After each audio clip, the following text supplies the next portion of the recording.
এবং সর্বশেষ আপনারা জানেন আমার মনে হয় আজকের ডেটে পশ্চিমবাংলায় যে ভোটটা হয়েছে মানে আপনাকে 5টা পর্যন্ত বলতে পারি। মিরাজ বিধানসভায় আপনার 80% পড়েছে, প্রতুলপুরে 82%, খন্ডঘোষ 82%, মন্দা 78%, সোনামুখী আপনার 82%। এবং আমরা খুব ভালোভাবে ভোট করাতে পারব। ভোট একটা নিজস্ব প্রক্রিয়ায় চলে। পশ্চিমবাংলায় ভোট দখল করা, বুথ দখল করা, এটা একটা তৃণমূল কংগ্রেসের কালচার। কিন্তু যাই হোক, বিষ্ণুপুর লোকসভায় আমরা খুব ভালোভাবে বলেছি এবং আমার মনে হয় শেষমেশ এটা 90% পর্যন্ত পোলিং হতে পারে। 88% থেকে 90% পোলিং হতে পারে। আমি ধন্যবাদ জানাবো বিষ্ণুপুরের সমস্ত লোকসভার সমস্ত মানুষকে, পুরুষ, মহিলা, যুব, যুবতী সবাইকে ধন্যবাদ জানাবো। সবাই উৎসাহ ভরে ভোট করতে এসেছিলেন এবং তারা ভোট দিয়েছে। এবং ভোট যখন দিয়েছেন তারা আপনারা জানেন তারা একটাই বার্তা নরেন্দ্র মোদীজি প্রতি ভরসা রেখে এবং এই যে সন্ত্রাস করতে চেষ্টা করেছিল সেই সন্ত্রাসের বিরুদ্ধে ভোট দিলেন। এবং আমরা নিশ্চিত হয়ে বলতে পারি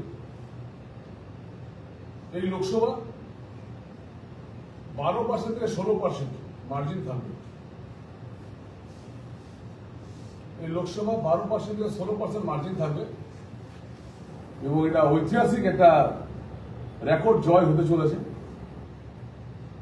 যদিও তৃণমূল কংগ্রেসের চুরির কোনো কমতি নেই, ইভিএম চেঞ্জ করা বা এসব করা অনেক কিছু করার এখনো চেষ্টা চালাতেই পারে, কিন্তু সর্বোপরি মানুষ জিতেছে, তৃণমূল হেরেছে।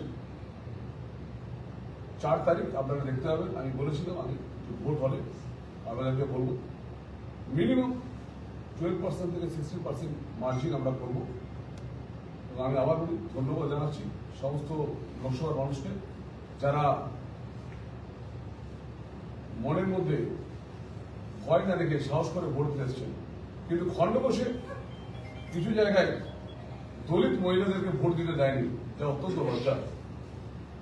আমরা কিউআইডি টিমকে বলেছিলাম, আমরা অবজারভারকে বলেছি, আমরা আরোকে বলেছিলাম, তারপর কিছুটা শুরু হওয়া হয়েছে, একদম হয়নি তা নয়। কিন্তু দলিত মহিলাদেরকে অনেক জায়গায় ভোট দিতে দেয়নি। আমি একটা কথাই বলতে থাকি যে এতই যদি লক্ষ্মী ভান্ডার এইসব নিয়ে আপনারা বলছেন, তাহলে দলিত মহিলাদেরকে ভোট দিতে দেননি কেন? যদি আজকে দলিত মহিলাদেরকে আপনারা ভোট দিতেন তাহলে আমাদের 20% কাছাকাছি মার্জিন থাকতো। অনেক জায়গায় দলিত মহিলারা ভোট দিতে পারেনি, যা অত্যন্ত লজ্জা। এটা উপরে যদি মহিলাদেরকে ভোট দিতে দেননি, এটা অত্যন্ত লজ্জা। কিন্তু সর্বোপরি যাই হোক ভোট ভালো হয়েছে। আপনাদের কিছু জিজ্ঞেস করলে আমরা আপনার এটা ঠিক কথা। আমার এখান থেকে যেতে আমার 2.5 ঘন্টা লাগলো যেতে আর 2.5 ঘন্টা আসতে। কারণ আমি 17 লক্ষ মানুষের দিকে তাকিয়ে আছি। আমার নৈতিক কর্তব্য ছিল ভোট দেওয়া, এটা ঠিক কথা। কিন্তু 5 ঘন্টা সময় ব্যয় করলে আমি এই ওয়ার্ডরুমে বসে যে ভোটটা আমার ছেলেরা করলো, আমার 16টা ছেলে ওয়ার্ডরুমে বসে ভোট করেছে। 16 জন যুবক আজ এই ভোটটা করে দেখালো যে তারা পারে। একটা নতুন দিগন্ত অন্তত আমার কাছে শুরু হলো। আক্ষেপ লাগছে যে ভোট দিতে পারেন? নিশ্চিত হবে।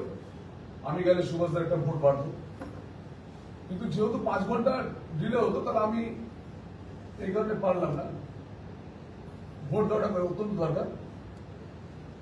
কিন্তু বুঝতে পারছেন পশ্চিমবাংলায় যদি একবার আপনি ছেড়ে চলে যান, বিষ্ণুপুর ছেড়ে চলে যেতাম, তাহলে আর এই ভোটটা হতো না।